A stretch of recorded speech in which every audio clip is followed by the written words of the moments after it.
¿Qué es el liberalismo? El liberalismo es una doctrina política, económica y filosófica que defiende la libertad individual como valor fundamental de la sociedad. Surgió en Europa entre los siglos XX y, especialmente con el pensamiento ilustrado. Épocas del liberalismo. Liberalismo político inició, finales del siglo XVII, con pensadores como John Locke, 1689, quien defendía la soberanía popular, los derechos individuales y la separación de poderes. Consolidación, siglo XVIII y XVI. Durante la Ilustración y con las revoluciones liberales, como la Revolución Francesa, 1789, y la independencia de Estados Unidos, 1776. Vigencia, aunque ha cambiado, sigue presente hoy en día en la mayoría de democracias liberales modernas: Estado de Derecho, división de poderes, derechos civiles. Liberalismo económico. Inicio, siglo XVIII, con Adam Smith y su obra La riqueza de las naciones, 1776, defendiendo el libre mercado y la mínima intervención del Estado. Dominio, siglo XIX, se aplicó ampliamente durante la Revolución Industrial, especialmente en Europa y Estados Unidos. Transformaciones, a partir del siglo XX, especialmente tras la Gran Depresión de 1929, perdió fuerza ante modelos más intervencionistas. Keynesianismo, principios fundamentales. 1. Libertad individual, es el valor central. Cada persona debe poder pensar, expresarse y actuar libremente. 2. Estado de Derecho, las leyes deben aplicarse a todos por igual, incluso a los gobernantes. 3. División de poderes, el poder se reparte entre distintas instituciones para evitar abusos. 4. Democracia representativa, el pueblo elige a sus representantes mediante elecciones libres. 5. Economía de mercado, defiende la propiedad privada y la mínima intervención del Estado en la economía. 6. Igualdad ante la ley, todos los ciudadanos tienen los mismos derechos y deberes legales. 7. Tolerancia y pluralismo, valora la diversidad de ideas, creencias y culturas en la sociedad. Corrientes del liberalismo. 1. Liberalismo clásico defiende la libertad económica total y un Estado mínimo. Principales representantes: John Locke, Adam Smith, David Ricardo, John Stuart Mill. Cree que la competencia libre produce bienestar general. 2. Liberalismo social surge en el siglo XIX como respuesta a las desigualdades del capitalismo. Acepta que el Estado debe intervenir para garantizar educación, salud y bienestar básico. Representantes: John Dewey, John Maynard Keynes, Isaiah Berlin. 3. Neoliberalismo. Renovación del liberalismo clásico en el siglo XX, años 70 y 80. Defiende la desregulación, privatización y globalización económica.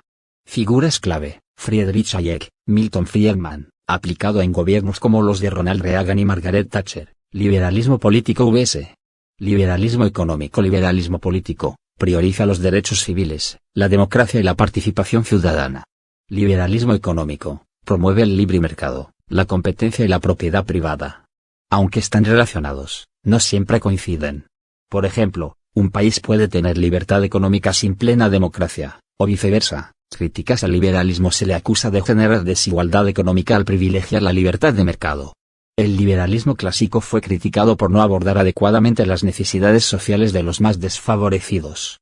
El neoliberalismo ha sido señalado por provocar crisis financieras y reducir el papel del Estado en áreas esenciales como salud y educación. Características del capitalismo industrial de libre competencia. ¿Qué es? Es un sistema económico donde la industria privada produce bienes a gran escala, y esos productos se intercambian libremente entre países, sin interferencias del Estado. Este modelo se consolidó en el siglo XIX y fue promovido especialmente por economistas como Adam Smith y David Ricardo. Características. 1. Propiedad privada de los medios de producción. Las fábricas, máquinas, tierras y capital pertenecen a particulares, burgueses. 2. Trabajo asalariado. Los trabajadores, proletariado, venden su fuerza de trabajo a cambio de un salario. No son dueños de lo que producen. 3. Producción industrial mecanizada. Uso de máquinas en fábricas para producir más y más rápido, a menor costo. 4. Libre competencia. Las empresas compiten entre sí por calidad, precio e innovación sin intervención del Estado. Características. 5. Libre comercio internacional. Eliminación de barreras como aranceles o cuotas, se fomenta el comercio exterior. 6. Mínima intervención estatal. Laissez-faire, el Estado no regula la economía, solo protege la propiedad privada y el orden. 7. Acumulación de capital y búsqueda de ganancias. El objetivo principal del sistema es obtener beneficios e invertirlos para crecer más. 8. Expansión del mercado mundial. Las naciones industriales exportan productos a todo el mundo y buscan materias primas en otras regiones. Consecuencias positivas: gran crecimiento económico. Desarrollo del transporte, ferrocarriles, barcos a vapor. Innovaciones tecnológicas y científicas. Urbanización, crecimiento de las ciudades. Formación de una economía global. Negativas, explotación laboral, largas jornadas, bajos salarios.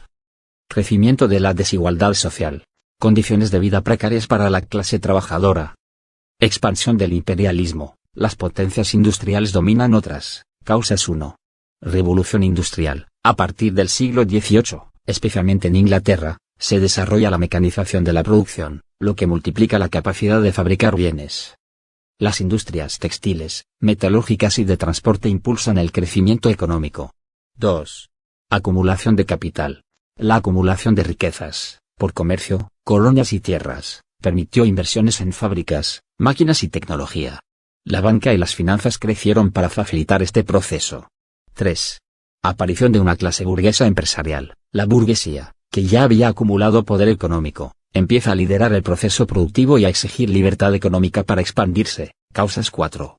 Teorías económicas liberales. Economistas como Adam Smith y David Ricardo promueven el libre comercio, la mano invisible del mercado y el laissez-faire, es decir, un mercado sin intervención del Estado. 5. Expansión colonial y mercados exteriores. Las potencias europeas buscaban vender sus productos en colonias o nuevos mercados, lo que impulsaba la apertura comercial. 6. Revoluciones políticas y sociales. Ejemplos históricos. Inglaterra fue el primer país en aplicar este modelo de forma plena, convirtiéndose en el taller del mundo. Francia, Alemania, Bélgica y Estados Unidos adoptaron progresivamente el sistema, impulsando su industrialización y comercio exterior. Se promovieron tratados de libre comercio y se redujeron barreras comerciales entre países capitalistas. El Congreso de Viena y la Santa Alianza. El Congreso de Viena, 1814-1815, reunió a las potencias vencedoras con un objetivo principal: restaurar las monarquías depuestas por Napoleón bajo el principio de legitimidad. Se buscaba devolver el trono a las familias reales legítimas y restablecer el orden social prerevolucionario. Además, se estableció un nuevo equilibrio de poder para evitar futuras hegemonías como la francesa, redistribuyendo territorios estratégicamente entre las potencias. La Santa Alianza, propuesta por el zar Alejandro I de Rusia y firmado por Austria y Prusia, fue un pacto aún más ideológico. Bajo principios religiosos y conservadores, buscaba mantener el statu quo y ofrecer apoyo mutuo entre las monarquías ante cualquier amenaza revolucionaria o liberal. Esto significaba, en la práctica, el derecho de intervenir militarmente en países donde surgieran movimientos que pusieran en peligro el poder de los monarcas y los valores tradicionales. El intento de restauración y su legado. Si bien el Congreso de Viena y la Santa Alianza lograron en un principio restaurar gran parte del antiguo orden, no pudieron detener las fuerzas del liberalismo y el nacionalismo que habían sido despertadas por la Revolución Francesa. Estos movimientos continuaron creciendo, desafiando la restauración aristocrática, característica su objetivo principal: restaurar el orden monárquico y territorial en Europa tras la caída de Napoleón Bonaparte. 1. Restauración del absolutismo. Se buscó reinstaurar las monarquías que habían sido derribadas por Napoleón. 2. Equilibrio de poder. Se intentó evitar que una sola potencia dominara Europa. 3. Rediseño del mapa europeo. Se modificaron fronteras para fortalecer estados que sirvieran como barrera contra futuras agresiones. 4. Liderazgo de grandes potencias: Austria, Metternich, Rusia, zar Alejandro I, Prusia, y Reino Unido dominaron las decisiones. 5.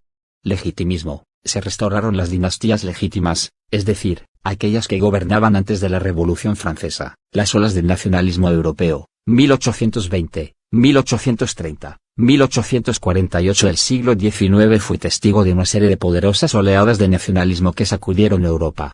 En este video, exploraremos los movimientos de 1820, 1830 y 1848, sus similitudes y diferencias, y su impacto duradero. La oleada de 1820, semillas de la nación. La década de 1820 presenció los primeros grandes embates del nacionalismo, a menudo ligados a ideales liberales y constitucionales.